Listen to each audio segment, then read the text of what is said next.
हाँ। अच्छा, क्या किया था पिछली क्लास में? हम पढ़े थे भारतीय संविधान का भाग 2।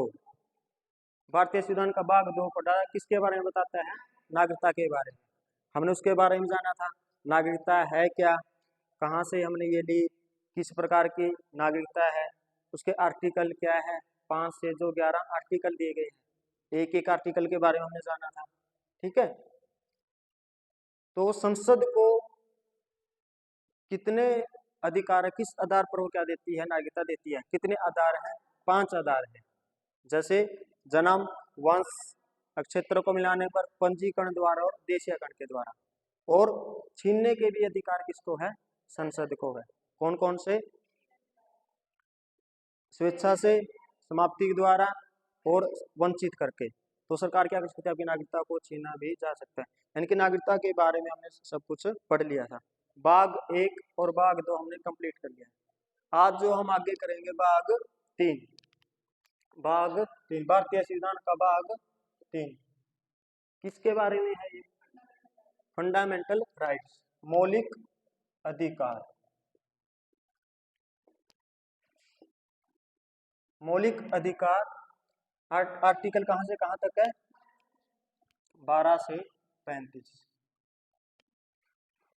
मौलिक अधिकार, इसके बारे में जानेंगे। अधिकार क्या है, इनको मौलिक ही क्यों बोला गया, मौलिक क्यों बोला जाता है, इसके बारे में जानेंगे। ठीक है, भाग 3 मौलिक अधिकार के बारे में बताया गया भारतीय संविधान के भाग 3 में और आर्टिकल 12 से 35।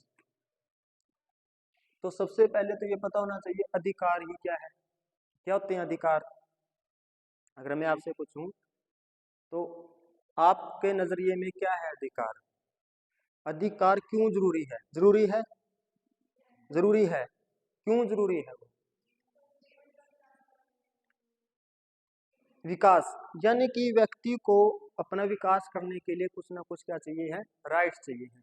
अगर उनके पास अधिकार नहीं है व्यक्ति के पास, तो वो अपना विकास नहीं कर पाएगा। जैसे मैं आपसे कहूं भी आपको शिक्षा का अधिकार नहीं है, आपको क्या शिक्षा का अधिकार नहीं है, तो आप क्या हो जाओगे? एजुकेशन नहीं ले पाओगे। जैसे महिलाओं के मामले में ज्यादा रहता था, महिलाओं को शिक्षित होने के लिए बड़े मुश्किलों का सामना करना पड़ा है। यहाँ तक जो महिलाएं पहुंची है, बड़े अधिकारों से लड़कर पहुंची है। और अगर मान ले आपकी स्वतंत्रता नहीं है आपके पास, तो आप कोई भी बिजनेस वगैरह नहीं कर पाओगे, जो भी आप करना चाहते हो आपके लाइफ में नहीं कर पाओगे।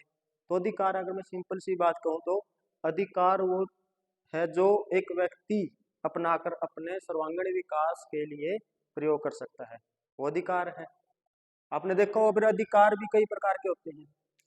कंफ्यूजन रहता है विद्यार्थियों में अधिकारों को लेकर, इसको मौलिक क्यों बोला गया, प्राकृतिक अधिकार क्या है, संवैधानिक अधिकार क्या है, विधिक अधिकार क्या है, मानवाधिकार क्या है, उनके बारे में जानते हैं। है क्या ये? पहले प्राकृतिक अधिकार।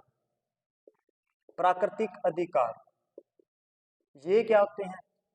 प्राकृतिक अधिकार। संवैधानिक अधिकार क्या होते हैं? संवैधानिक अधिकार। मूल अधिकार क्या है? फिर जो आज हमारा जो टॉपिक रहेगा किसके ऊपर रहेगा? मूल अधिकार के ऊपर ही रहेगा। ठीक है ना। लेकिन फिर भी अगर समझ बनाने के लिए चीजों को हम पढ़ेंगे, और भी अधिकार है जो। और विधिक अधिकार,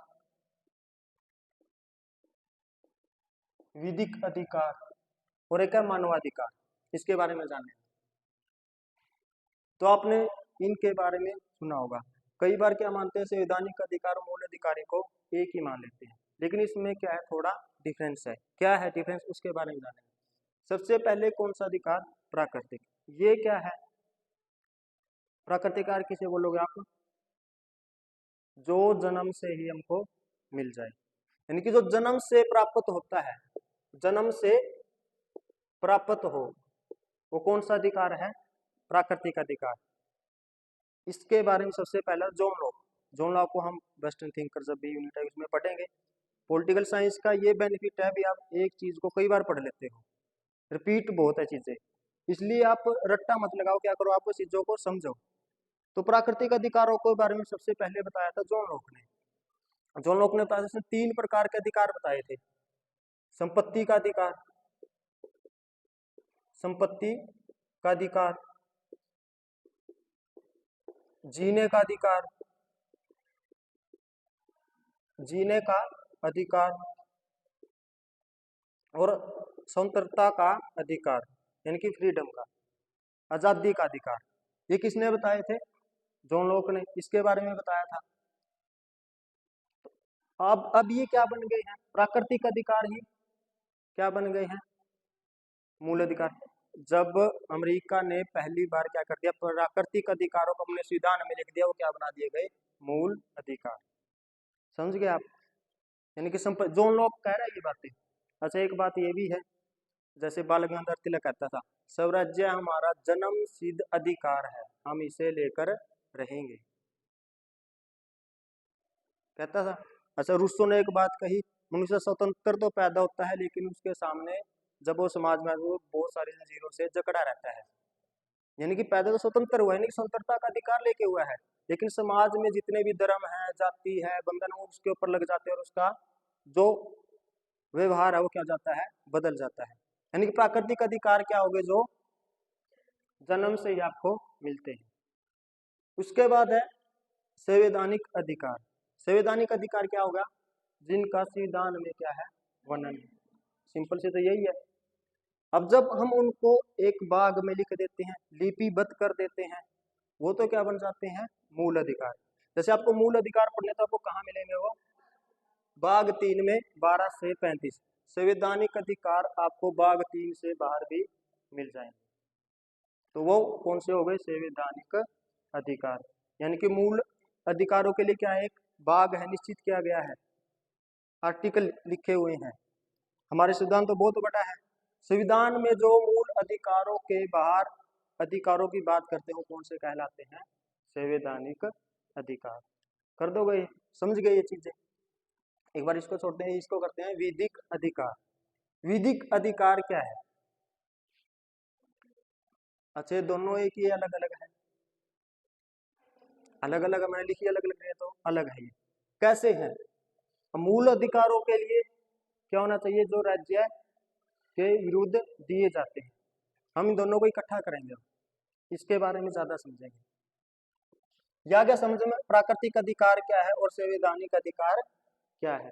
प्राकृतिक अधिकार क्या, जो हमको जन्म से ही प्राप्त होते हैं, और संवैधानिक अधिकार क्या है, जो हमारे संविधान में दिए गए हैं भाग 3 को छोड़कर। वो कौन से हम अधिकार है? हमारे संवैधानिक अधिकार है। अब है मूल अधिकार और विधि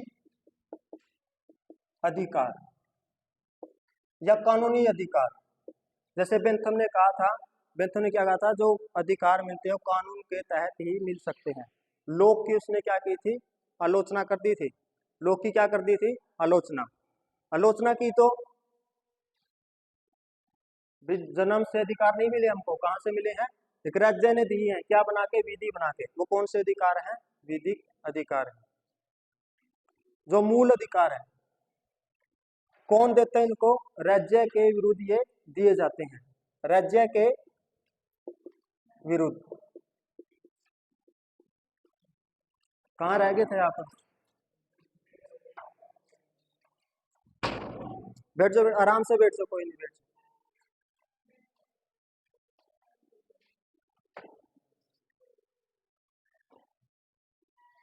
बैठ गए?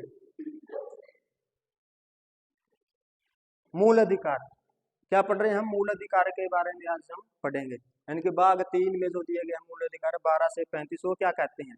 पहले हमको यही पता होना चाहिए अधिकार क्या है और इनको मौलिक ही क्यों बोला गया है। किसके विरुद्ध है ये? राज्य के विरुद्ध। अगर मैं आपसे पूछूं, आप बड़े हो या राज्य? आप बड़े हो या राज्य? आपसे अगर मैं पूछूं सैद्धांतिक आधार पर, मूल अधिकार को मैं ध्यान में रखते हुए, तो आप बड़े हो। कैसे? राज्य के विरुद्ध। राज्य के विरुद्ध का मतलब है राज्य आपके अधिकारों को छीन नहीं सकता। तो आपको यह पता होना चाहिए राज्य में कौन शामिल है। राज्य में शामिल कौन है? संघ सरकार। संघ सरकार व संसद राज्य में आती है। अगर आपने राज्य देखना तो किसको देखो आप? प्रधानमंत्री मोदी को, संघ सरकार में है। संसद देखो आप, वो क्या है? राज्य है। वो आपके अधिकार को छीन सकते हैं, वो आपके अधिकार को छीन सकते हैं? नहीं छीन सकते। और कौन शामिल है राज्य में? राज्य की सरकार व विधानमंडल, यानी कि हमारे क्या किया गया है, शक्तियों का क्या है? बंटवारा है। केंद्र सरकार है, राज्य सरकारें हैं, और क्या है? अब क्या है? स्थानीय सरकारें भी है, 73वां 74वां संविधान संशोधन के बाद। और कौन शामिल है राज्य में? स्थानीय स्वशासन, स्थानीय स्वशासन शामिल है। अगर राज्य देखना आपने, किसको देखोगे आप? प्रधानमंत्री को। किसको देखोगे आप? संसद को। किसको देखो आप? राज्यपाल को, मुख्यमंत्री को, राज्य के विधानमंडल को। स्थानीय शासन में पंचायतों को, नगर पालिका को, जिला बोर्डों को। और ऐसे प्राधिकार जो सरकार से वित्तीय सहायता प्राप्त करते हैं, वो भी किसमें शामिल है? राज्य में। और उनको कोई नियम बनाने का, अपनी विधि बनाने का, आदेश देने का, अधिसूचना जारी करने का क्या हो? शक्ति हो, वो भी किसमें शामिल है? राज्य में शामिल है। तो इनके विरुद्ध क्या दिए गए आपको? मौलिक अधिकार। जैसे आपने देखा होगा LIC, LIC किस में आती है? राज्य में। ये अपने कानून बनाती है, नियम बनाती है, अपने रूल रेगुलेशन ये बना सकती है, अधिसूचना जारी कर सकती है, और सरकार से वित्तीय सहायता ही प्राप्त है। ठीक है ना। ONGC है, ONGC है, oil and natural gas corporation है, FCI है, UPSC है। ठीक है ना। ये सारे क्या है? राज्य है। अब कौन बड़ा है? प्रधानमंत्री बड़ा है या बड़े? सैद्धांतिक आधार पर आम जनता बड़ी है, और अगर व्यवहार में देखें तो सरकार बड़ी है। राज्य से टकराना मत, चूर चूर हो जाओ। मोदी, यानी कि राज्य में कौन? मोदी। और कौन? सेना। राज्य में कौन? सेना। अगर आपने राज्यों को देखना तो एक साथ कहाँ देखेगा? गणतंत्र दिवस होता जब, वहां परेडें चलती है, सब आते हैं वहां पर, प्रधानमंत्री भी, राष्ट्रपति भी, पुलिस भी। अच्छा, सबसे सही आप देखते हो किसको? अच्छे से किसको देखते हो आप? पुलिस को। पुलिस राज्य है, पुलिस से आप मिलते जुलते रहते हो, तो पुलिस से बढ़िया या बढ़े? देखो कितनी खूबसूरती से लिखा हुआ है हमारा क्या? संविधान। संविधान देखो कितनी खूबसूरती से लिखा हुआ है। क्या है? राज्य की, यानी कि पुलिस भी आपके मूल अधिकारों को नहीं छीन सकती। कौन बड़ा है? आप बड़े, मूल अधिकार पर। समझ गए? यानी कि ये वो अधिकार है जो आपको मिलने बहुत जरूरी है। ये कैसे अधिकार है जो आपको मिलने बहुत जरूरी है? किसके विरुद्ध है ये? राज्य के विरुद्ध है, सरकार के विरुद्ध है। समझ गए यहां तक? मूल अधिकार और किसे कहोगे आप? जो आपको क्या है? मिलने अनिवार्य है। ऐसे अधिकार जो व्यक्ति को चाहिए ही चाहिए, ऐसे अधिकार जो अनिवार्य है, इनके बिना आप अपना विकास नहीं कर पाओगे। जैसे आपसे स्वतंत्रता छीन ली जाए, आपसे समानता का अधिकार छीन लिया जाए, तो फिर क्या होगा? या आपका शोषण किया जाए, तो फिर आप अपना विकास नहीं कर सकते। यानी कि वो ये अधिकार है जो अनिवार्य रूप से आपको मिलने ही चाहिए। और एक इसमें जो व्याख्या की गई है, या जो ये मूल अधिकार जो देता है, समय कौन देता है? संविधान में वर्णन है। संविधान में क्या है? वर्णन। संविधान ने ही दिए हैं। कहाँ दिए हैं? भाग 3 में मौलिक अधिकार किसने दिए हैं? जो समय संविधान देता है आपको, वो क्या है? मूल अधिकार है। एक चीज है जो सिर्फ इनको कब हटाया जा सकता है या निलंबित किया जा सकता है? आपातकाल के दौरान। आपातकाल के दौरान तभी आपसे ये क्या किए जा सकते हैं? छीने जा सकते हैं मूल अधिकार। आपातकाल के दौरान ही क्या किया जा सकता है? आपसे निलंबित निलंबित किया जा सकता है, कुछ समय के लिए स्थगित किया जा सकता है, पूर्ण रूप से नहीं छीनेगा। जैसे इमरजेंसी हट जाएगी, जैसे देश के हालात शांतिपूर्ण बन जाएंगे, फिर आपके अधिकार उसी तरह चलते रहेंगे जैसे आपको मिल रहे हैं। लेकिन ऐसे 2 आर्टिकल हैं जो कभी भी समाप्त नहीं होते, आर्टिकल 20 और आर्टिकल 21। 20 अपराधी की 2 सिद्धि के संबंध में, आगे इसके बारे में पढ़ेंगे। और जो 21 है जीने का अधिकार। अगर इमरजेंसी में जीने का अधिकार ही छीन लिया तो फिर क्या बनेगा? जान है तो जहान है, कौन कहता है ये? मूल अधिकार। समझो चीजों का।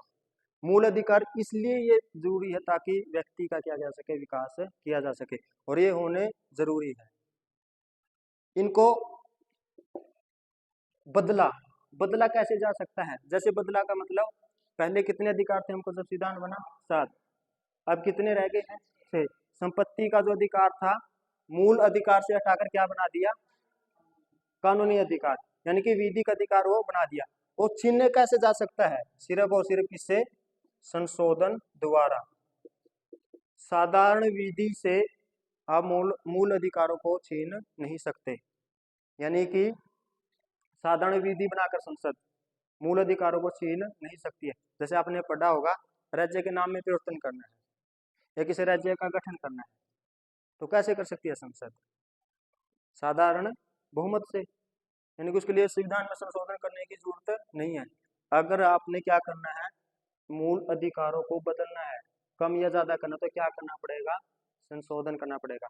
और संसद का विशेष बहुमत हटा दिया गया। संपत्ति का अधिकार हटाया, वैसे हटाया है संशोधन करके? संशोधन किया गया। कौन सा संशोधन? संपत्ति का अधिकार कब हटाया गया?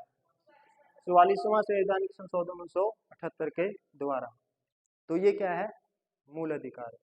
अगर आपको मूल अधिकार पूछ लिया जाए भी क्या है मूल अधिकार, तो ये चीजें होनी चाहिए उसमें। राज्य के विरुद्ध है, ये छीन नहीं सकता राज्य, ना ही कोई सरकार छीन सकती, और ये आपके लिए अनिवार्य है, आपका क्या करने के लिए? विकास करने के लिए। समय कौन देते हैं इनको? एक देश का संविधान।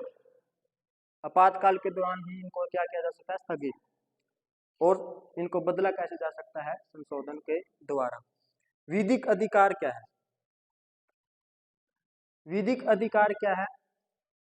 इनको एक तो संसद क्या कर सकती है? साधारण बहुमत से बदल सकती है, यानी कि संसद का साधारण बहुमत।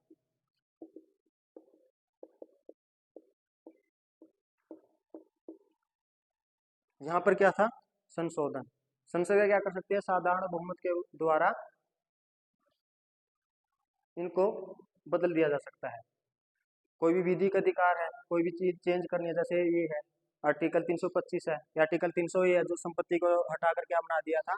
आर्टिकल 301 को कानूनी अधिकार बना दिया, ठीक है ना।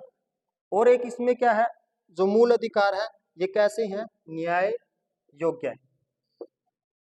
मूल अधिकार कैसे होते हैं? न्याय योग्य है। न्याय योग्य का मतलब क्या हो गया? आप इनको लागू करवाने के लिए कहाँ जा सकते हो? Supreme court. Supreme court article 32 और आर्टिकल 226। 226 में हाई कोर्ट और आर्टिकल 32 के तहत सुप्रीम कोर्ट। न्याय योग्य है, यानी कि आपके अधिकारों और छीनने का, तो बीच में कौन आ जाएगा? न्यायालय। न्यायालय क्या करता है? आपके अधिकारों की रक्षा। इसमें भी आप जा तो सकते हो, लेकिन सीधे नहीं जाओगे आप, या तो यहाँ तो सीधे ही जा सकते हो, सुप्रीम कोर्ट जा सकते हैं, हाई कोर्ट। इसमें पहले निचली अदालत में जाओगे, निचली अदालत से ऊपर ऊपर करते हुए आप आगे बढ़ोगे, तो वो क्या है? विधिक अधिकार है। समझ गए? ये इतने अनिवार्य नहीं होते हैं, व्यक्तियों को दिए भी जा सकते और नहीं भी दिए जा सकते। अनिवार्य नहीं, जितनी अनिवार्य कौन से हैं? मूल अधिकार है। इनको दिए भी जा सकते हो, नहीं भी। जैसे संपत्ति का अधिकार था, जब कानूनी अधिकार है, वो जब फर्स्ट संशोधन किया गया तो संपत्ति का अधिग्रहण कर लिया गया, जनता की भलाई के लिए, जनता की सेवा के लिए, तो उसको क्या बना दिया? कानूनी अधिकार बना दिया, ठीक है ना। और क्या है इसमें? ज्यादा से ज्यादा आप सीधे कहाँ जा सकते हो? हाई कोर्ट में। सीधे अगर जाना है, या तो आप सुप्रीम कोर्ट भी जा सकते हो, यहाँ सिर्फ कहाँ पर? आप हाई कोर्ट में। रिट जारी, यहाँ पर मूल अधिकारों से संबंधित दोनों न्यायालय कर सकते हैं। 5 प्रकार की रिट है, आपने पढ़ी, आगे पढ़ेंगे इसके बारे में। आर्टिकल जो 32 कहता है, सुप्रीम कोर्ट भी हाई कोर्ट में। इससे संबंधित रिट जारी करने की शक्ति किसके पास है? हाई कोर्ट के पास है। तो क्वेश्चन क्या आया? रिट जारी करने से संबंधित सुप्रीम कोर्ट की पावर ज्यादा है या हाई कोर्ट की पावर ज्यादा है? यानी कि पावर का मामले में अधिक किसके पास है? तो हाई कोर्ट। सुप्रीम कोर्ट सिर्फ किसके मामले में जारी कर सकता है? मूल अधिकार। और हाई कोर्ट किसके मामले में भी? विधिक अधिकार। समझिए क्वेश्चन ये आया कि कौन सा रिट जारी करने के मामले में ज्यादा शक्ति कौन रखता है? High court. वैसे तो पावर किसके पास है ज्यादा? Supreme court. सबसे ऊपर तो कौन है? Supreme court. लेकिन रिट के मामले में हाई कोर्ट। क्वेश्चन ऐसा ही आया। ठीक है, क्वेश्चन ऐसे ही आते हैं। ऐसे इनको आपातकालीन जब शांतिपूर्ण तरीके से भी क्या किया जा सकता है इनको, जब देश में शांतिपूर्ण व्यवस्था है तब भी इनको क्या किया जा सकता है? जनता की सेवा के लिए लिया जा सकता है या स्थगित किया जा सकता है। ठीक है ना। जैसे 1951 में जो संपत्ति का अधिकार पहले मूल अधिकार था, बल्कि मूल अधिकार को चेंज करके विधिक अधिकार बनाया गया। ठीक है ना। कहने को तो ये हटा है कब? संपत्ति का अधिकार 1978 में जाके, लेकिन 1951 में ही क्या रह गया था? नाममात्र का, क्योंकि नौवीं अनुसूची बन गई थी। नौवीं अनुसूची बन गई तो उसमें ही सारे कोई भी कानून होता तो उसमें डाले तो उसकी न्याय पुनरीक्षण भी नहीं हो सकता था। ठीक है ना। उसके खिलाफ आप कोर्ट में जा ही नहीं सकते थे। छीनने को तो 1978 में छीना, लेकिन संपत्ति का अधिकार खत्म कहीं हो गया था लगभग 1951 में। और आरजी देसाई की सरकार ने उसको पूर्ण रूप से ही हटा दिया और क्या बना दिया? विधिक अधिकार। यानी कि शांतिपूर्ण जब चले तब भी इसको क्या किया जा सकता है? विधिक अधिकारों को जनता से लिए जा सकते हैं। ठीक है, तो समझ गए ये क्या है? मूल अधिकार को मूल अधिकार ही क्यों बोला गया है, या विधिक अधिकार को विधिक अधिकार ही क्यों बोला गया है? ठीक है ना। तो इनमें से पावरफुल कौन है? मूल अधिकार। एक फिर एक आप पढ़ते हो मानवाधिकार। मानवाधिकार मानवाधिकार पढ़ते हो आप। ये जो मिलते हैं एक देश में रहने वाले व्यक्तियों को, यानी कि एक देश के लिए। अच्छा, एक देश में कई प्रकार के क्या रहते हैं? लोग रहते हैं, नागरिक भी है और विदेशी भी है। अच्छा, इसमें भी बताया गया है जो क्या है? भारत के मूल नागरिक है उनको लिए अलग से आर्टिकल है 15, 16, 19, 29 और 30। ये विदेशियों को प्राप्त नहीं है, ये किसको प्राप्त है? सिर्फ भारत के नागरिकों को ही प्राप्त है। एक क्वेश्चन यहाँ से आया। क्वेश्चन ऐसे पूछते भारतीय को कौन से सिर्फ भारतीयों को ही मौलिक अधिकार प्राप्त है, तो ये डाल देंगे, इनमें से एक नहीं डाल देंगे तो आपसे ये क्वेश्चन पूछ लिया जाएगा। ठीक है। मानवाधिकार में क्या था? एक देश के रहने वाले नागरिकों के लिए नहीं है, वो विश्व में रहने वाले नागरिकों के लिए है। क्या? मानवाधिकार। मानव यानी इसमें सारे मानव आ जाते हैं। ठीक है। एक देश में तो है, ये एक देश में लागू नहीं होता। ये जो मूल अधिकारों की कहाँ लागू होते हैं? एक देश के हैं। मानवाधिकार किसके हैं? पूरे विश्व में। जैसे आपने देखा होगा जब सेकंड वर्ल्ड वॉर हुआ उसके बाद क्या बना था? यूएनओ की स्थापना हुई, यूनाइटेड नेशन ऑर्गेनाइजेशन। उसने एक घोषणा की थी, यूएनओ की महासभा ने एक घोषणा की 10 दिसंबर 1948, सार्वभौमिक मानवाधिकारों की घोषणा। सार्वभौमिक यानी 30 प्रकार के उसने मानवाधिकार बताए, लगभग 30 प्रकार के, जो सभी देशों में रहने वाले लोगों को क्या मिलना चाहिए? ये अधिकार मिलने चाहिए। जैसे मान के चलो क्या हुआ, अपने ये मामला देखा हुआ 1971 में क्या हुआ था? हमारा युद्ध हुआ था पाकिस्तान के साथ। पाकिस्तान के साथ क्या हुआ था? युद्ध। तो उसमें क्या किया था? पाकिस्तान के 93,000 सैनिकों को क्या कर लिया? पकड़ लिया गया या बंदी बना लिया गया। किसने? भारतीय सेना के द्वारा। अब वो कुछ भी कर सकती सेना, लेकिन मानवता के नाते भारत में हमेशा मानवता को देखा जाता है। मानवता के नाते उनको 1972 में जब क्या हुआ, शिमला समझौता हुआ, तो पाकिस्तान को वो सौंप भी दिए गए और उनको रहने के लिए जगह भी जो भी उनको लिए बनाया गया, खाने की भी चीजें दी गई। ठीक है ना। तो वो किस में आता है? मानवाधिकार। तो ये क्या है? मानवाधिकार सभी देशों में रहने वाले लोगों के ऊपर लागू होते हैं। मूल अधिकार या विधिक अधिकार या संवैधानिक अधिकार कहाँ हो गए लागू? एक देश में रहने वाले। समझ गए? यानी प्राकृतिक अधिकार क्या है, संवैधानिक अधिकार क्या है, मूल अधिकार क्या है, विधिक अधिकार क्या है, मानवाधिकार क्या है। मानवाधिकार में ही आता है नैतिकता का अधिकार। नैतिकता मानवाधिकार में क्या आता है? नैतिकता। नैतिकता का अधिकार। नैतिकता का मतलब क्या है? आपकी मर्जी है। तो नैतिकता क्या होना है? भी आप बड़े का आदर कर रहे हो, मान सम्मान कर रहे हो, तो आपके ऊपर निर्भर करता है।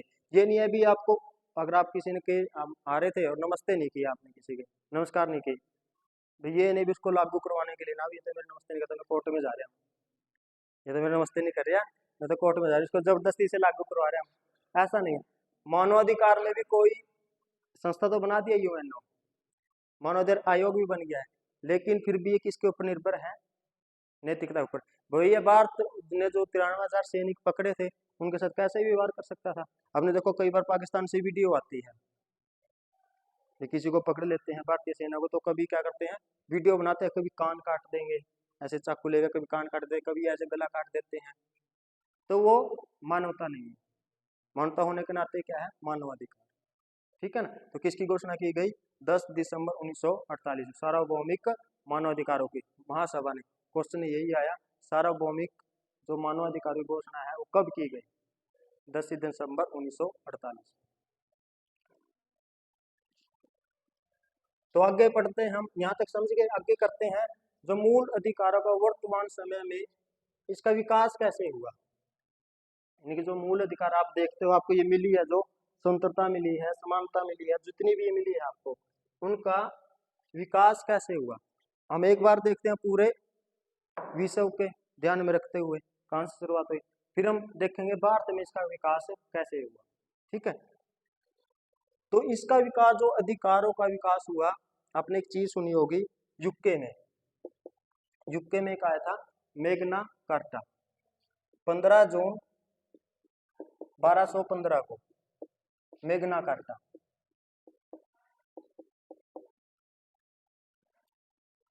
क्या आया, मेगना कार्टा। मेगना कार्टा क्या था, ग्रेट चार्टर था, किसके लिए, लिबर्टी के लिए, यानी कि आजादी के लिए। वहां पर राजा जॉन थे उस समय। देखो क्या हुआ है,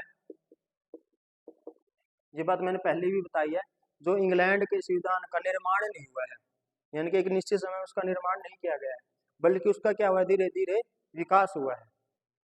यहाँ पर क्या था, कुछ काल आए थे, जैसे एंग्लो सैक्सन काल, नॉर्मन काल, प्लेंटाजेंटा काल, ट्यूडर काल, स्टुअर्ट काल, हेनोवेरियन काल। इस दौरान कुछ घटनाएं ऐसी घटती चली गई, और जिससे जो राजा का पद कैसे आया, संसद कैसे बनी, मंत्रिमंडल का निर्माण कैसे हुआ, प्रधानमंत्री कैसे बना, इन सब का क्या हुआ, धीरे धीरे विकास हुआ है। तो प्लेंटाजेंटा काल था, तो उसमें क्या था, लोगों ने पहली बार राजा जॉन के सामने क्या प्रस्तुत किया, मेगना कार्टा।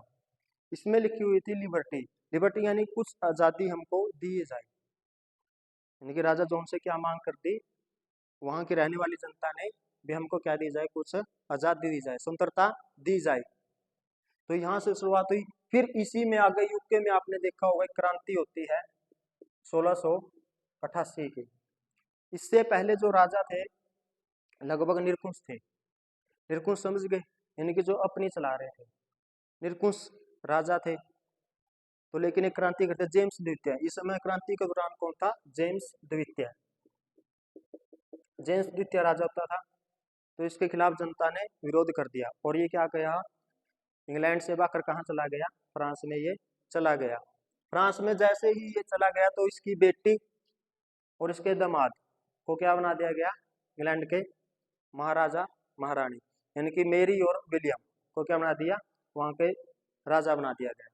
तो उनसे एक बिल लेकर आए, बिल कौन सा, 1689 का, bill of right, bill of rights.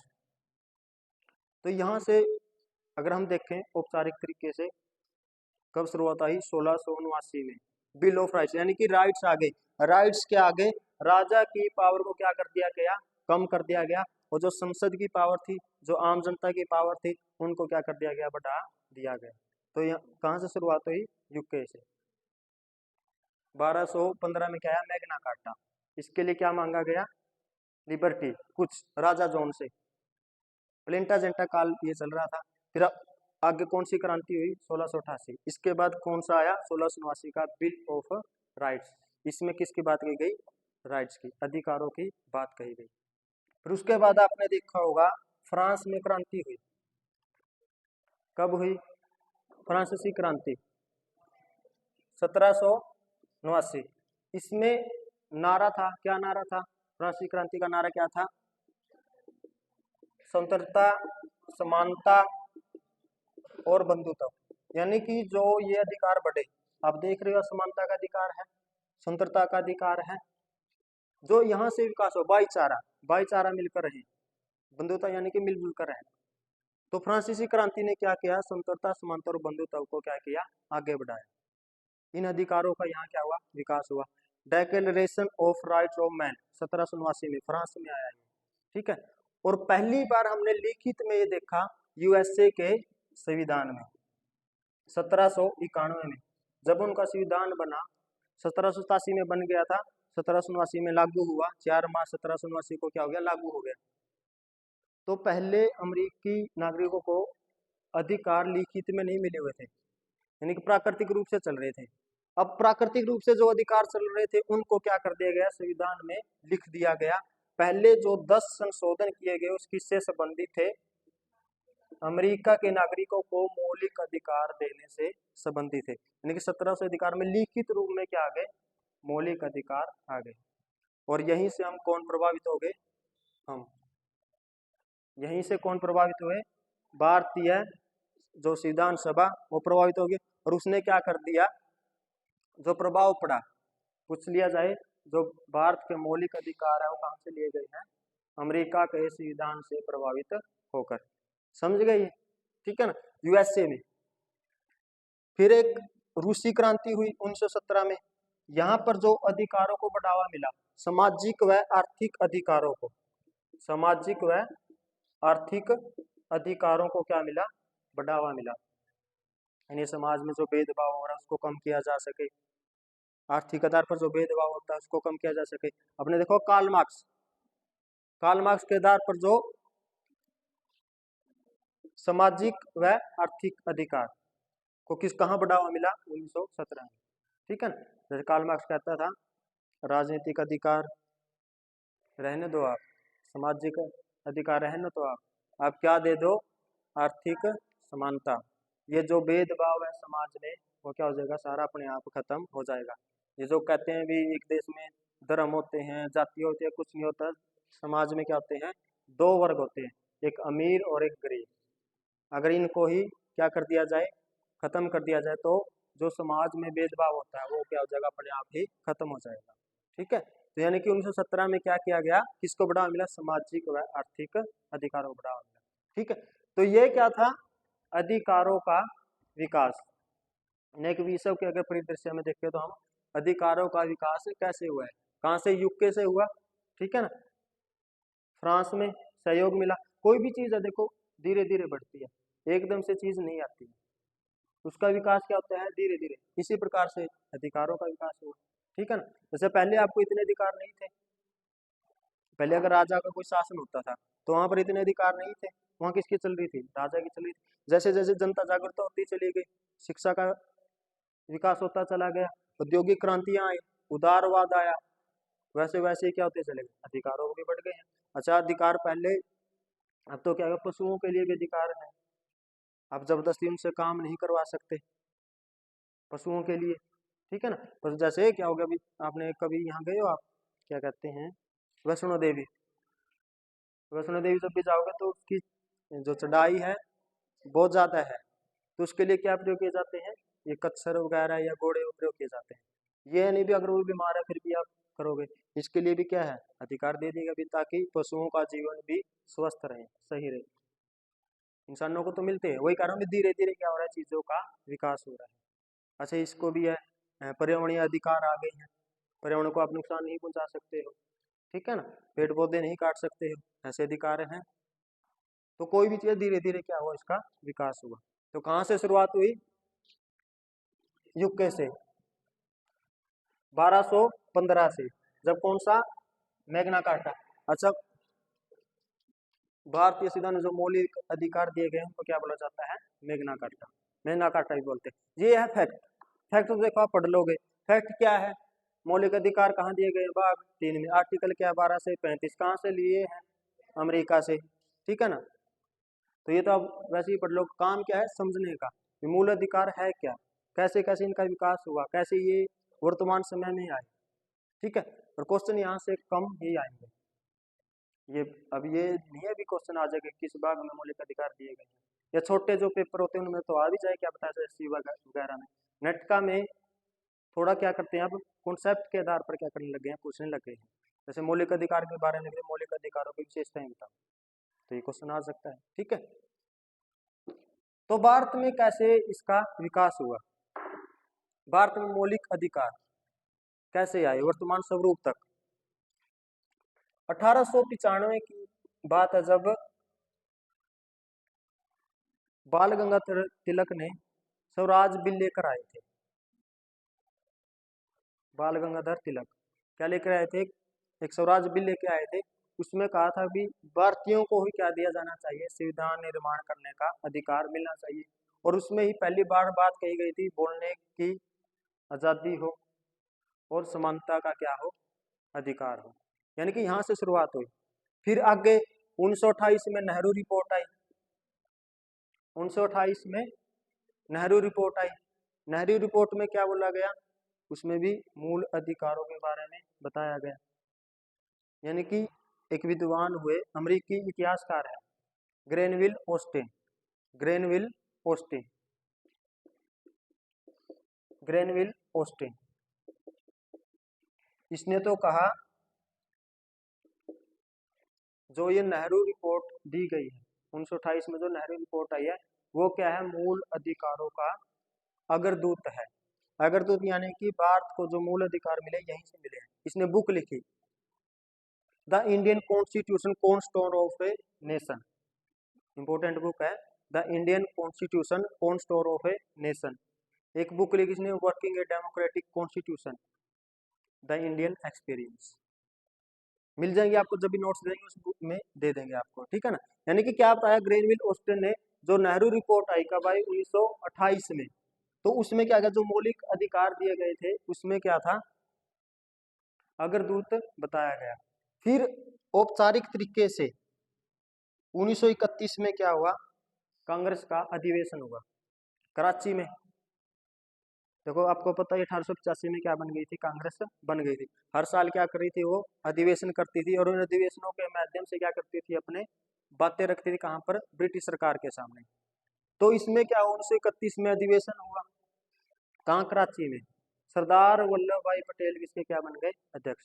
तो वहां पर पहली बार मूल अधिकारों को औपचारिक तरीके से प्रस्तुत किया गया।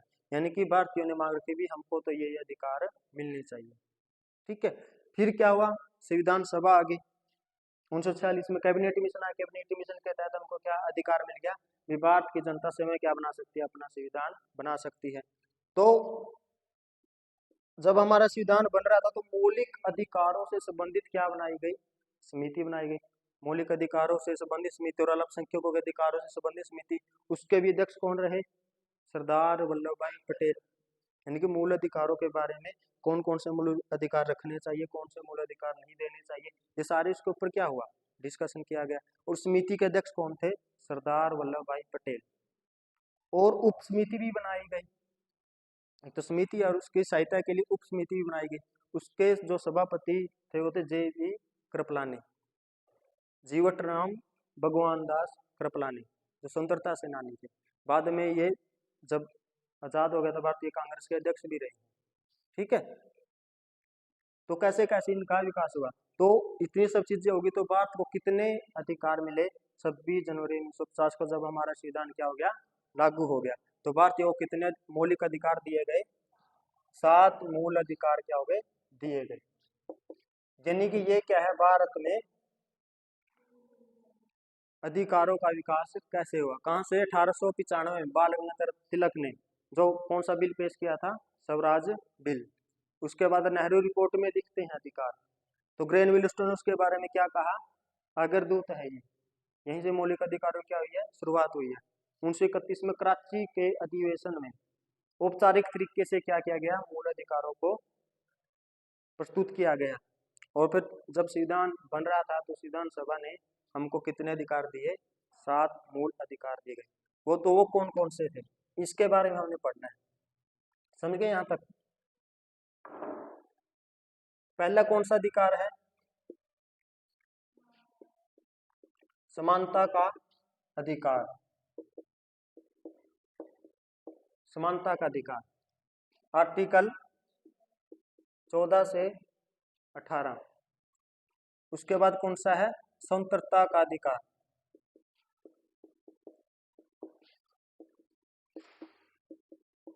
19 से 22।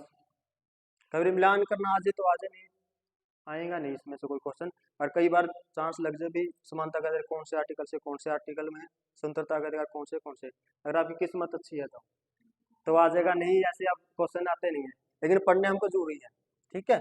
उसके बाद है शोषण के विरुद्ध अधिकार, विरुद्ध अधिकार, ठीक है, 23 और 24। उसके बाद है धार्मिक स्वतंत्रता का अधिकार, धार्मिक स्वतंत्रता का अधिकार, यह है 25 से 28। एक एक के बारे में जानेंगे हम। ये आर्टिकल क्या, 14 में क्या है, 15 में क्या है, 16 में क्या है। अच्छा, हमको तो कहाँ से जब पढ़ते थे हम, कहाँ से पढ़ाया जाता था? 14 से 32।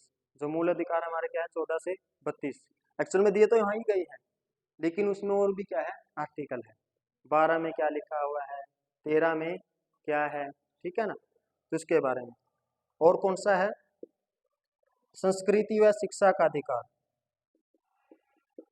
संस्कृति व शिक्षा का अधिकार, 29 और 23। एक कौन सा अधिकार था फिर? संपत्ति का अधिकार, संपत्ति का अधिकार, आर्टिकल 31। एक तो कहाँ पर वर्णन था ये? आर्टिकल 31 में। और एक आप देखोगे जो 19(1) है, 19(a) है, उसमें जो 19(f) था, अब तो हटा दिया गया। 19(f) में भी क्या था? संपत्ति का अधिकार था, यानी कि आप कहीं पर भी संपत्ति खरीदने के लिए स्वतंत्र हो, लेकिन अब ये हटा दिया है। और संपत्ति का अधिकार कहाँ था? 31 में। एक कौन सा है फिर? संवैधानिक उपचारों का अधिकार, संवैधानिक उपचारों का अधिकार, यानी कि इस अधिकार को क्या कहा डॉक्टर बी.आर. अम्बेडकर जी ने? ये क्या है? हृदय व आत्मा। ये क्या है? भारतीय संविधान का कि ये आर्टिकल क्या है? हृदय व आत्मा। कैसे है? क्योंकि ये अधिकार आपको तभी मिल सकते हैं जब अगर कोई सरकार या राज्य या व्यक्ति या संस्था अगर आपके इन अधिकारों को छीनती है, तो आप इस अधिकार के तहत कहाँ जा सकते हो? सुप्रीम कोर्ट में, आर्टिकल 32। ठीक है। तो ये अब यहाँ पर ये नहीं है संपत्ति का अधिकार। तो हमको अब वर्तमान में कितने अधिकार हैं? मूल अधिकार हैं 6। समानता का अधिकार, स्वतंत्रता का अधिकार, शोषण के विरुद्ध अधिकार, धार्मिक स्वतंत्रता का अधिकार, संस्कृति और शिक्षा का अधिकार और संवैधानिक उपचारों का अधिकार। तो एक एक पढ़ते हम, इसमें लिखा क्या हुआ है। आर्टिकल 12 से हम स्टार्ट करते हैं। आर्टिकल 12, आर्टिकल 12 में क्या है? राज्य की परिभाषा, राज्य की परिभाषा क्या लिखी गई है? राज्य की परिभाषा, वही राज्य में कौन शामिल है, राज्य में कौन शामिल है। कौन शामिल है? जो पहले ही बता दिया था मैंने, संघ की सरकार, संसद, राज्य, राज्य की सरकार, विधानमंडल, स्थानीय स्वशासन और ऐसे प्राधिकार भी जो गवर्नमेंट से क्या लेते हैं? वित्तीय सहायता लेते हैं। तो फिर क्या निजी जो इंस्टीट्यूट है वो इसके अंतर्गत आएंगे राज्य में। जो निजी जो प्राइवेट यूनिवर्सिटियां हैं वो राज्य के अंतर्गत आएगी? नहीं आएगी। कहाँ उसको राज्य सहायता दे रहा है? पैसों की वित्तीय सहायता कहाँ दे रहा है? सिर्फ इतनी ही देता है, पैसे तो नहीं दे रहा। पैसा मतलब कि जो क्या देता है? इसमें सब ग्रांट्स देता है। हाँ, वित्तीय सहायता, अगर वित्तीय सहायता क्या दे रहा है, राज्य दे रहा है, ऐसे प्राधिकार हैं जो, उनको क्या दिया जाएगा, राज्य की परिभाषा। आर्टिकल 12 में क्या है, राज्य की परिभाषा। राज्य की परिभाषा में क्या, इसमें शामिल कौन कौन है, राज्य की इसलिए रखा गया, इसमें शामिल कौन कौन है, और वो जो क्या नहीं कर सकते, आपके अधिकारों को छीन नहीं सकते। कौन शामिल है, संघ की सरकार, संघ की सरकार। हमारे क्या शक्तियों का क्या है, बंटवारा है, वह संसद,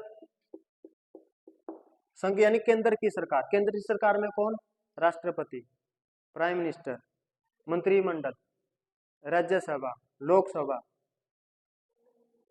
ये क्या है, केंद्र में है सारे, ये आपके अधिकारों को छीन नहीं सकते। राज्य की सरकारें, राज्य की सरकारें, वह विधानमंडल, ये क्या नहीं कर सकता, छीन नहीं सकता।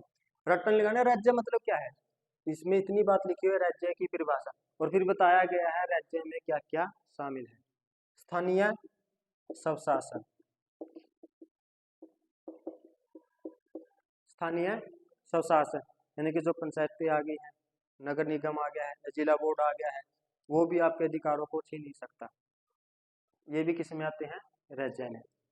ऐसे प्राधिकार जो क्या कर रहे हैं, गवर्नमेंट से क्या ले रहे हैं, वित्तीय सहायता ले रहे हैं, और उनको ये भी पावर है कि वो अपने खुद के नियम बना सकते हैं, उपनियम बना सकते हैं, आदेश जारी कर सकते हैं, अधिसूचना जारी कर सकते हैं, ऐसी अगर शक्ति उनको प्राप्त है। और जो गवर्नमेंट से क्या लेते हैं, वित्तीय सहायता लेते हैं, वो भी किस में शामिल है, राज्य में। तो ये क्या है, आर्टिकल 12। आर्टिकल 12 में इतनी बात लिखी हुई है। और ये परिभाषा आप जब राज्य के नीति निर्देशक सिद्धांत पढ़ोगे, डीपीएसपी आर्टिकल 36, तो वो भी क्या कहता है, कैसी राज्य में कौन शामिल है, ये सारी चीजें, ठीक है। आर्टिकल 36 आपको ये नहीं लिखा, उसमें डिफाइन नहीं कर रखा, उसमें लिखा होगा अपने राज्य के बारे में पढ़ना है तो कौन सा पढ़ो, आर्टिकल 12, यानी कि राज्य के बारे में यहाँ बताया गया है। समझ गए यहाँ तक। उसके बाद है आर्टिकल 13, बहुत ही इंपॉर्टेंट, आर्टिकल 13। ये क्या कहता है, आर्टिकल 13,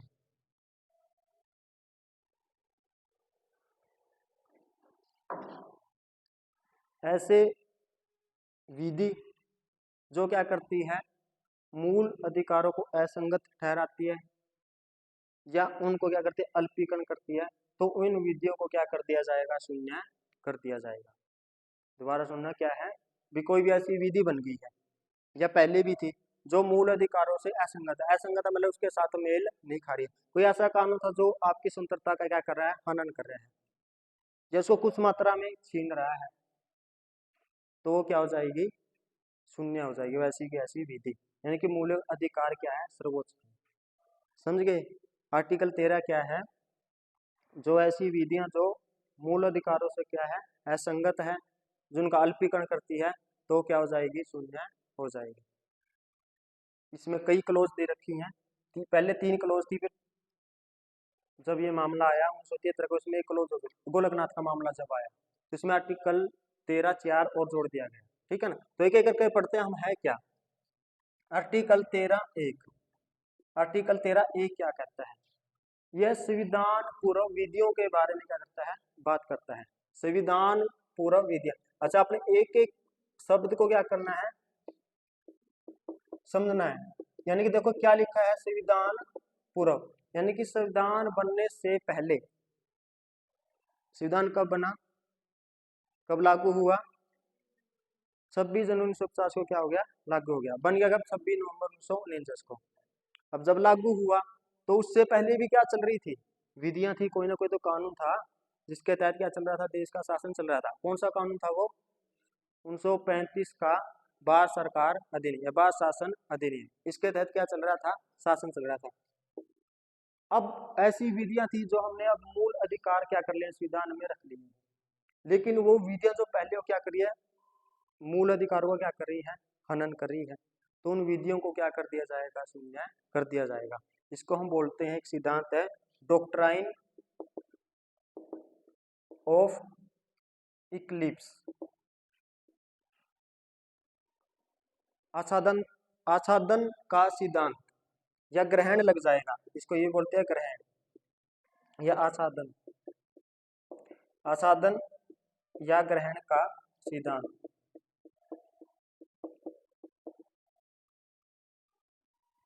ये क्या है, इनके ऊपर आच्छादन मतलब के छाना, कौन सा आ जाएंगे, मूल अधिकार छा जाएंगे किसके ऊपर, जो ऐसी विधियां थी जो क्या कर रही थी, मूल अधिकारों का हनन कर रही थी। समझ गए, यानी कि आर्टिकल 13(1) में क्या लिखा हुआ है, संविधान से अगर कोई ऐसी विधि बनी हुई थी, ऐसा कोई कानून बना हुआ था जो मूल अधिकारों का क्या कर रहा था, हनन कर रहा था, तो उनको क्या कर दिया जाएगा, शून्य कर दिया जाएगा। हाँ, एक बात ये भी रखी गई है, कोई कानून बना, उसकी कुछ धाराएं क्या कर रही थी, मौलिक अधिकारों का क्या कर रही थी, हनन कर रही थी या उनके साथ असंगत थी, सिर्फ उन्हीं को ही हटाया जाएगा, पूरे के पूरे कानून को हटाने की कोई जरूरत नहीं है। ठीक है, और ये कैसी विधि थी, भविष्य लक्षी सिद्धांत। ये कौन से सिद्धांत पर काम किया इसने, भविष्य लक्षी सिद्धांत। देखो है क्या, ये क्या होता है भविष्य लक्षी सिद्धांत, हमारा संविधान लागू हुआ 26 जनवरी 1950 को, भारतीयों को क्या मिल गए, मूल अधिकार मिल गए। अब मान के चलो कोई कानून बना था 1940 में, क्या बना था, कोई कानून था, वो कब बना था, 1940 में। अब ये भविष्य लक्षी सिद्धांत का मतलब क्या है, अब जो विधि बनी है या जो विधि संविधान मौलिक अधिकारों क्या करिए, हनन करिए, वो कब से लागू होगी, 1950 से। ये नहीं होगा जो 10 साल पहले उसने उस विधि के तहत जो काम हो लिए थे, जो काम कर लिए गए थे, जो भी कानून के तहत जो भी जिम्मेदारियां ली गई, जो भी बनाया गया, वहां से नहीं हटेगी। कहां से हटेगी, जब से हमारा संविधान क्या हुआ, लागू हुआ। समझ गए, यानी कि किस सिद्धांत पर काम करती है, विषयलक्षी सिद्धांत, यानी कि आच्छादन का सिद्धांत या डॉक्ट्रिन ऑफ इक्लिप्स। क्या है ये, जो संविधान से पूर्व विधियां थी जो क्या कर रही थी, मूल अधिकारों का क्या कर रही थी, शोषण कर रही थी, तो उनको क्या कर दिया जाएगा, शून्य कर दिया जाएगा। ठीक है ना, और उनके ऊपर कौन हावी हो जाएंगे, मूल अधिकार हावी हो जाएंगे। ठीक है, समझ गए यहाँ तक। उसके बाद है आर्टिकल 2। आर्टिकल 2 में क्या है, इसकी जो क्लोज है, आर्टिकल 13 का 2 क्लोज, ये है संविधान पश्चात विधियां, संविधान पश्चात विधियां। एक्चुअल में जब आप देखते हो न्यायिक पुनरावलोकन की पावर, वो कहां पर है, आर्टिकल 13(2) में। कहने का मतलब है संसद कोई भी ऐसी विधि नहीं बना सकती जो क्या करेगी, मूल अधिकारों को क्या कर ले, छीन ले। आर्टिकल 13(2) यानी कि संविधान कोई भी या संसद को क्या कानून बनाने की शक्ति है, संसद कोई भी ऐसी विधि नहीं बना सकती भी जिससे क्या हो जाए, मौलिक अधिकारों को क्या किया जा सके, छीना जा सके। यही एक्चुअल में क्या है, न्यायिक पुनः निरीक्षण, निरीक्षण की क्या है ये शक्ति, न्यायिक पुनरीक्षण। ये भी समझ लो होता क्या है न्यायिक पुनरीक्षण का सिद्धांत, किसकी पावर है ये, न्यायालय की पावर है, सुप्रीम कोर्ट की। क्या कर सकता है, जो संसद द्वारा बनाया गया कानून है और जो कार्यपालिका द्वारा लागू किया गया कानून है, वो देखेगा अभी क्या मूल अधिकारों के अनुसार है, संविधान के अनुसार है, अगर है तो वो कानून बना रहेगा, अगर संविधान के अनुसार नहीं है, अगर वो मौलिक अधिकारों को क्या करता है, छीनता है, तो संसद ये क्या कर देगा, न्यायालय क्या कर देगा, उस जो कानून बनाया है उसको क्या कर देगा, अवैध घोषित कर देगा। ये कहां से ली हमने, ये सिद्धांत कहां से लिया, यूएस से, अमेरिका से। अमेरिका के भी मूल संविधान में शामिल नहीं था ये मामला, समझो। देखो ये आया कैसे है, न्यायिक पुनरीक्षण। 1803 में क्या हुआ, एक वाद हुआ, कहां पर, अमेरिका में, मार्बरी बनाम मेडिसन, मार्बरी बनाम मेडिसन। ये क्या, दो व्यक्ति हैं, मार्बरी और मेडिसन, कहाँ के, अमेरिका के। एक्चुअल में विवाद था राष्ट्रपतियों के बीच में। क्या था, 1800 में अमेरिका का राष्ट्रपति बना था एडम्स, एडम्स राष्ट्रपति था। 3 में वो जब चुनाव हुए तो हार गए। ठीक है, हार गया तो कौन बन गया, जेफरसन। तो एडम्स और जेफरसन के जो आपस में विवाद थे वो क्या थे, बहुत ज्यादा थे। आपस में क्या थे, बहुत ज्यादा विवाद थे। तो क्या हुआ, एडम्स ने संसद से कानून पारित करवाया। कुछ मामलों में उसने क्या कर दी, नियुक्तियां पहले ही कर दी। कुछ मामलों में न्यायाधीशों की नियुक्ति पहले ही कर दी, या न्यायालयों से संबंधित नियुक्तियां पहले कर दी ऐसे व्यक्तियों की जो क्या करे, जेफरसन को काम आसानी से ना करने दे, ऐसे कर सकता है वहां पर, ठीक है ना। तो उन्होंने कर दी, संसद ने कानून बना दिया, राष्ट्रपति ने लागू कर दिया, यानी कि संसद ने कानून बन गया तो लागू कर दिया। सरकार किसकी बन गई, जेफरसन की। अच्छा, मेडिसन था जो जेफरसन का राज्य सचिव था, और ये क्या था, ये मार्बरी वहां पर जिसकी नियुक्ति होनी थी। तो जेफरसन ने क्या कर दिया, उस कानून को रोक दिया। अब कानून को रोक दिया तो ये मार्बरी कहाँ चला गया, सुप्रीम कोर्ट चला गया। वहां पर न्यायाधीश थे जॉन मार्शल, मार्शल के यहाँ पर वहां बने हुए थे मुख्य न्यायाधीश। तो उसने देखा पहली बार क्या मामला आया है, संसद ने क्या कर दिया है, कानून बना दिया है, राष्ट्रपति यानी कि वहां की कार्यपालिका ने कर दिया, लागू कर दिया है। दोबारा जांच हुई उस कानून की, और उसने किसका पक्ष लिया, जेफरसन का। यानी कि उसने क्या कर दी, पुनः परीक्षा कर दी, किसकी, कानून की, जो संसद ने बनाया था, राष्ट्रपति ने लागू किया था। वहीं से किसका विकास हुआ, न्यायिक पुनः निरीक्षण का। यानी कि इस वाद से क्या हो गया, जो स्वतंत्रता की जो शक्ति है वो क्या हो गई थी, बहुत ज्यादा बढ़ गई। अब देखते हो सुप्रीम कोर्ट से अब बड़ा नहीं है। जैसे सरकार संविधान के खिलाफ कानून नहीं बना सकती। जैसे आपने देखो चंडीगढ़ का ये चुनाव हुआ था, मेयर का जो चुनाव था, इसमें क्या था, सरेआम जो चुनावी अधिकारी क्या कर रहा था, बेल्ट पेपर को अवैध घोषित कर रहा था। सुप्रीम कोर्ट ने क्या कर दी, फटकार लगाई और ये कहा ये तो सरेआम किसकी है, लोकतंत्र की हत्या है। जब ऐसे ऐसे वाद आ जाते तो हम देखते हैं भी लोकतंत्र कहने को बचा है, फिर इस पे प्रश्न चिन्ह जो लगता है। एक जाइए आप मणिपुर की हिंसा देख लो, आप वहां पर कितने लोग मारे गए, ठीक है ना, महिलाओं के साथ बहुत बुरा हाल किया गया। तो हम देखते हैं भी लोकतंत्र कहने को बचा है। लेकिन फिर भी सर्वोच्च न्यायालय ने क्या किया, चंडीगढ़ के मेयर चुनाव में जो बीजेपी का मेयर बनना था उसको हटाकर किसका बना दिया, आप और कांग्रेस का जो क्या था, मेयर था। तो यही क्या है, न्यायिक पुनः निरीक्षण। एक संशोधन देखा होगा आपने, 99 संशोधन, 99 संविधान का संशोधन किया गया था। संसद ने संशोधन कर दिया क्या, भी जो सर्वोच्च ये सुप्रीम कोर्ट में जो न्यायाधीश नियुक्त किए जाएंगे वो किसके द्वारा किए जाएंगे, कार्यपालिका के द्वारा किए जाएंगे। लेकिन उसको अवैध घोषित कर दिया गया। सीनियरिटी के आधार पर क्या होते हैं, सीजीआई बनते हैं, ठीक है। तो न्यायिक पुनरीक्षण की शक्ति कहाँ दिखती है, आर्टिकल 13(2) में। एक इसमें सिद्धांत चलता है पृथकीकरण का सिद्धांत, पृथकीकरण, पृथकीकरण का सिद्धांत। ये क्या है, पृथकीकरण का सिद्धांत का मतलब यही था भी कोई भी कानून बन गया, संविधान के बाद भी पूरा कानून बना, लेकिन पूरा का पूरा कानून मौलिक अधिकारों का हनन नहीं कर रहे हैं। कुछ एक धाराएं, दो धाराएं क्या कर रही है, मौलिक अधिकारों का हनन कर रही है। तो उनको क्या कर दिया जाएगा, पृथक्करण कर दिया जाएगा।